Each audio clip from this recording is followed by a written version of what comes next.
What's going on, guys? It's Nick here, back with another video. Leonard Fournette versus Derrick Henry, another player breakdown for you guys. And this is a decision I've come into a few times in mock drafts I've done.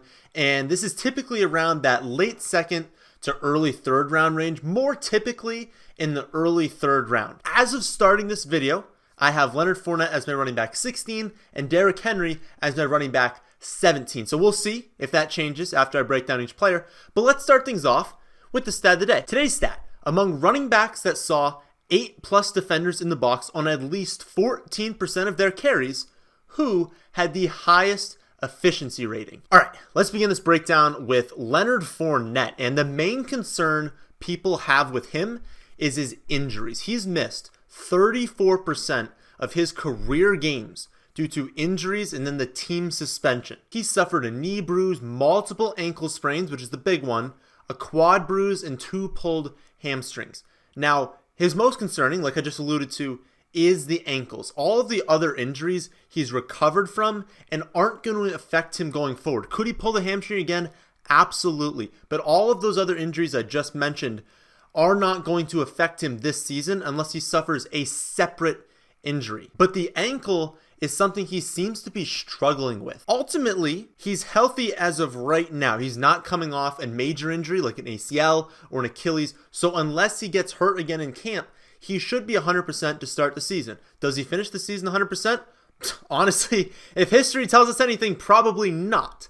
But right now, he's 100%. My main knock on him as a player has been his inefficiency. He's an extremely inefficient running back. And one day the Jaguars are going to realize that they're better when they give him less volume. He's averaged just 3.7 yards per carry over his career. Last season, he generated a pathetic 0.99 yards created per carry. He ranked 49th in breakaway percentage, 49th in elusiveness rating, 53rd in yards per carry after contact, and recorded just 9 total carries greater than 10 yards. He also gained fewer than 3 yards on an absurdly low 51% of his carries. The Jaguars would have been better off if they had never drafted Leonard Fournette, but they did. They invested a high pick on him, so they're gonna use him. Because even if he's not all that good, they have absolutely no one behind him on the depth chart. The Jaguars have Alfred Blue, Raquel Armstead, and Benny Cunningham behind him. None of those guys have a prayer at taking work away from Fournette. So you hear me say he's been terrible? He has been. But it doesn't matter because what they have behind him is not good. And that's on early downs and third downs. They don't have a pass catching specialist that's going to come in and take third downs away from him. And I don't think people fully realize how involved he's actually been in the passing game. You know, he's not Kamara, he's not McCaffrey, but he has 21 career games, if you include the regular season and the postseason, where he has 30 or more snaps. In those games, his receiving stat line is 61 receptions for 512 yards and 2 touchdowns. That's an average touchdown to reception ratio and a pretty decent yards per reception total. It also comes out to 46 receptions for 390 yards and a touchdown and a half over 16 weeks, which is a little bit better than what Joe Mixon did last season. And that's with a Blake Bortles-led offense. I mean, Foles isn't the GOAT or anything, but he's for sure better than Bortles. I think we can all agree on that. My current projection for Leonard Fournette is a little bit under 300 carries for just under 1,100 yards, then 43 receptions for 370 more yards, and 11.4 total touchdowns. Comes out to my 13 highest projection in half-point scoring among running backs. And remember, if you want to see my full projections for all players, then you can see that at our website, thefantasyfootballadvice.com. But let's move on to Derrick Henry. And Derrick Henry, my goodness, is one of the most polarizing players in fantasy football. There are people that think he's amazing, and there are people who think he's terrible, and there's basically no one in the middle. I believe that there's a legitimate argument that his style of play isn't the best for fantasy football. That's a legitimate case, and I kind of agree with the people who say that. But there's no case to be made that he's a bad running back. He was PFF's third-rated running back last season. He ranked second in yards per carry after contact, third in elusiveness rating, third in percent of carries that gain positive yards. He's a great running back, and it's shocking that he's never been given the opportunity to be the bell cow. He has more than 19 carries in just 6% of his career regular season games. People like to use the argument that he hasn't lived up to the hype, but when he's gotten the opportunity, he actually has. He has 12 career games with 14 or more carries. Wrap your head around that. He has 12 career games with 14 or more carries.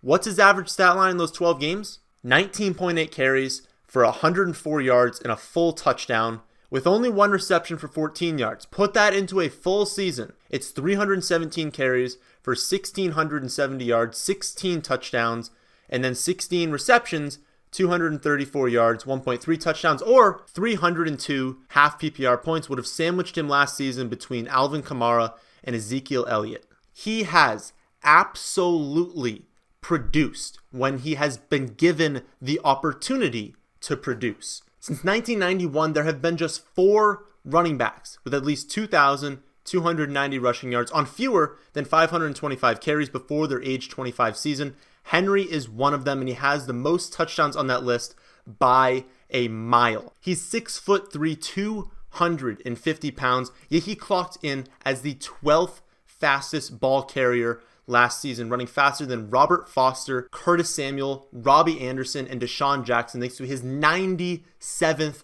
percentile height-adjusted speed score. The Titans also are going to be improved on offense this season with the addition of A.J. Brown, who you guys know is one of my favorite wide receivers in this draft class, Adam Humphries, who was quietly 13th most targeted wide receiver last season from week 6 on, the return of Delaney Walker from his injury, and improved health of Marcus Mariota. What no one talks about with Henry is his injuries, right? Well, that's because there's nothing to talk about. He missed one game from a calf strain as a rookie in 2016, and he's played in every other game in his career. The downfall with Henry, the only thing you can look at is his receiving game.